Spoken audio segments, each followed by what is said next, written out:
2 ditë pasi është shpallur në kërkim ndërkombëtar, i shefi antidrogës në Fier, Dritan Zagani, ka thyer heshtjen duke ripërsëritur akuzat ndaj ministrit të brendshëm, madje ka deklaruar se tashmë atë e duan të vdekur.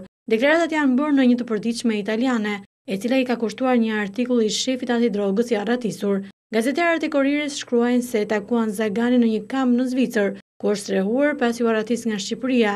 Sipas tyre, ai jeton në një lokalitet sekret, ku ka bërë një kërkesë për azil politik dhe është i vendosur për të luftuar deri në fund betejën. Gjithashtu, sipas Korrierës, përfshirja e njerëzve të afërt me qeverinë në trafikun e drogës në 2014, kur Guardia di Finanza ndiqte gjurmët e trafikantëve nga Shqipëria në Lombardi, bëri që Zagani të supozojë se përfshihen edhe persona të konsideruar afër qeverisë së tij.